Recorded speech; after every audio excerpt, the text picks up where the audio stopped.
এখনো জ্বলছে আগুন, সেই আগুনের লেলিহান শিখা এখনো আমরা দেখতে পাচ্ছি। ফায়ার সার্ভিসের কর্মীরা সেখানে আবারও নতুন করে পানি ঢালছেন। কিছুক্ষণ আগেও এই জায়গাগুলোতে আগুনের যে লেলিহান শিখা সেটি বন্ধ ছিল সাময়িকভাবে। আমরা এই জায়গাটিতে আবারও নতুন করে আগুনের যে লেলিহান শিখা সেটি দেখতে পাচ্ছি। দর্শক দেখছেন আগুনে পুড়ছে এখনও সেই হজরত শাহজালাল আন্তর্জাতিক বিমানবন্দরের কার্গো ভিলেজের সেই স্থানটি, অর্থাৎ কুরিয়ার সার্ভিস পয়েন্টের যে জায়গাটি রয়েছে সেই জায়গাটিতে কিন্তু এখনও সেই যে আগুনের লেলিহান শিখা সেটি দেখা যাচ্ছে। শুধু এই জায়গাটিতেই নয়, এই পুরো পাশের ভবনটাতেও কিন্তু আমরা আগুনের যে লেলিহান শিখা সেটি দেখতে পাচ্ছি। আর সামনে অর্থাৎ 8 নাম্বার গেটের যে জায়গাটি রয়েছে সেই 8 নাম্বার গেটে কিন্তু আমরা দেখেছি যে প্রচুর পরিমাণে কালো এবং সাদা ধোঁয়া উঠতে দেখা গেছে। দর্শক দেখছেন সরাসরি ফায়ার সার্ভিস এবং সিভিল এভিয়েশনের পক্ষ থেকে বারবার আগুন নিয়ন্ত্রণের কথা বলা হয়েছে এবং তারা বলছিলেন যে আগুন তাদের নিয়ন্ত্রণেই রয়েছেন, তবে সম্পূর্ণভাবে তারা নিয়ন্ত্রণ করতে সক্ষম হয়নি, এমনটি বলেছেন ফায়ার সার্ভিস এবং সিভিল এভিয়েশন। এছাড়াও তারা জানিয়েছেন ফায়ার সার্ভিসের বেশ কয়েকজন আহত হয়েছেন এবং সেই সাথে আনসারের 25 জন সদস্য আহত হয়েছেন। এছাড়া বিমান বাহিনীর একজন সদস্য আহত হয়ে কুর্মিটোলা হসপিটালে রয়েছেন। এখনো পর্যন্ত 37টি ইউনিট এই ফায়ার হজরত শাহজালাল আন্তর্জাতিক বিমানবন্দরের কার্গো ভিলেজ এর অগ্নিকাণ্ড নিয়ন্ত্রণের চেষ্টা করছেন এবং প্রায় 17টি স্টেশন থেকে তারা এসছেন এবং তাদের যে কাজ সেটি বিমান বাহিনী, সেনাবাহিনী, নৌবাহিনী যৌথভাবে পরিচালনা করছেন এবং সেই কাজ কিন্তু এখনো চলমান রয়েছে। প্রায় 500 বিমান বাহিনীর সদস্য তারা এই মুহূর্তে ভেতরে কাজ করছেন। এছাড়া 1000 আনসার কর্মী রয়েছেন এবং ফায়ার সার্ভিসের 37টি ইউনিট কাজ করছে এই অগ্নিকাণ্ড নির্বাপনে। তবে সেটির আসলে এখনো পর্যন্ত শেষ সুরাহা বা অগ্নিকাণ্ড বন্ধর কোনো আলামত কিন্তু এখনো দেখতে পাওয়া যায়নি। আমরা এই জায়গাটিতে শুরুতে অর্থাৎ কিছুক্ষণ আগেও এই জায়গাটিতে যে জায়গাটি আপনারা দেখছেন সেই জায়গাটিতে অগ্নিকাণ্ডের যে তৎপরতা সেটি বিকেলের দিকে ছিল, তবে কিছুক্ষণ আগে এসে এখানে আবারও নতুন করে আগুনের যে লেলিহান শিখা সেটি দেখতে পাচ্ছি।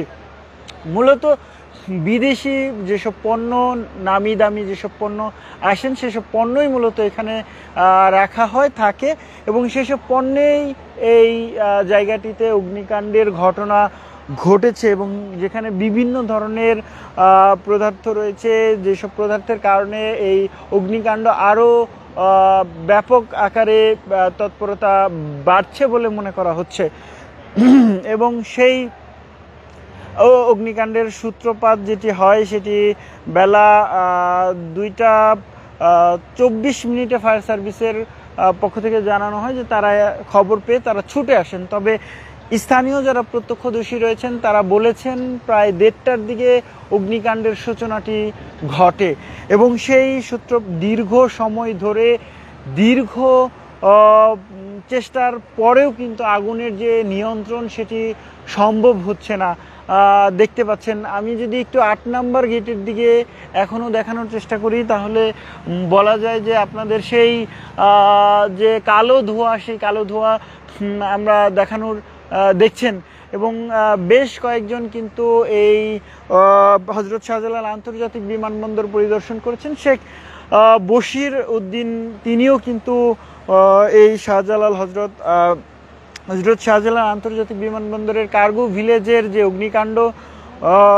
অগ্নিকাণ্ডের স্থল সেটি পরিদর্শন করেছেন। বাণিজ্য উপদেষ্টা এবং বিমান ও পর্যটন উপদেষ্টা তিনি যেমনটা আসলে জানিয়েছেন যে তাৎক্ষণিকভাবে আসলে তারা জানেন না কোনো কারণে আসলে এই অগ্নিকাণ্ডের ঘটনাটি ঘটেছে, তবে যদি কোনো ধরনের নাশকতার খবর পাওয়া যায় অবশ্যই তাৎক্ষণিকভাবেই তারা এর বিরুদ্ধে ব্যবস্থা নেবেন, এমনটাই জানানো হয়েছে সরকারের পক্ষ থেকে।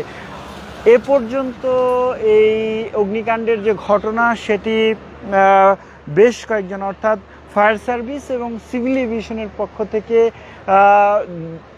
রাত 10টার দিকে তারা সংবাদ সম্মেলন করেছেন এবং সেই সংবাদ সম্মেলনে দাবি করেছেন অগ্নিকাণ্ড নিয়ন্ত্রণে এসছে। সেই সাথে বাণিজ্য উপদেষ্টা শেখ বশির উদ্দিন তিনিও কিন্তু দাবি করেছিলেন যে অগ্নিকাণ্ড তারা নিয়ন্ত্রণে নিয়ে আসতে পেরেছেন এবং সরকারের পক্ষ থেকে তাদের স্টেটমেন্ট এটি। এবং সেই সাথে আরও বলা হয়েছে যে অগ্নিকাণ্ড নিয়ন্ত্রণে থাকার কারণে অর্থাৎ 30 মিনিট থেকে 60 মিনিটের মধ্যে আধা ঘন্টা থেকে 1 ঘন্টার মধ্যেই হযরত শাহজালাল আন্তর্জাতিক বিমানবন্দরের যে ফ্লাইট সচলের যে কার্যক্রম সেটি কিন্তু চলমান হয়ে উঠবে এমনটাই জানিয়েছেন সিভিল এভিয়েশনের পক্ষ থেকে।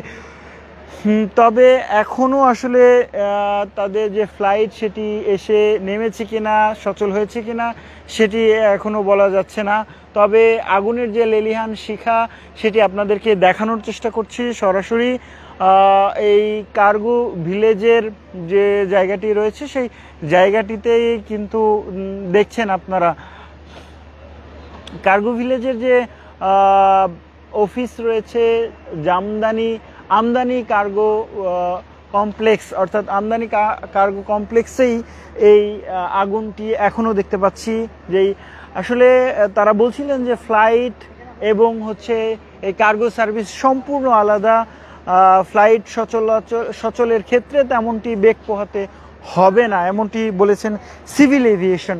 কার্গো সার্ভিসও আলাদা, তবে রপ্তানি যে সেকশন রয়েছে সেখানে কিন্তু অগ্নিকাণ্ডের ঘটনা ঘটেনি, আমদানি সেকশনে অগ্নিকাণ্ডের ঘটনাটি ঘটেছে। যদিও আসলে এখনো সঠিকভাবে জানা যায়নি যে কোন কারণে অগ্নিকাণ্ডের ঘটনা ঘটেছে এবং কত টাকা ক্ষয়ক্ষতি হয়েছে।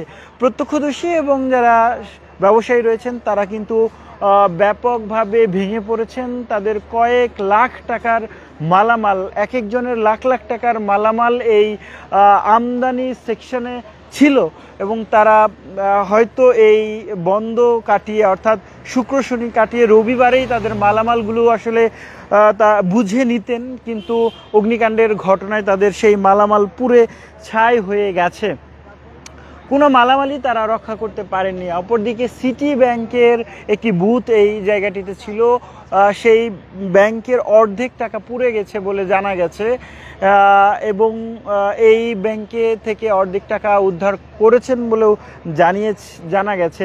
এবং সেই সাথে আরও একটু জানিয়ে রাখি যে অগ্নিকাণ্ডের যে ঘটনা সেটি কিন্তু এখনও শেষ হয়নি, আগুন কিন্তু জ্বলছে দেখতে পাচ্ছেন। দর্শক সরাসরি দেখছিলেন ডেইলি সানে, আপনাদের সঙ্গে ছিলাম শেখ নাসিরউদ্দিন। দেখানোর চেষ্টা করছিলাম হযরত শাহজালাল আন্তর্জাতিক বিমানবন্দরের অগ্নিকাণ্ডের সর্বশেষ পরিস্থিতি।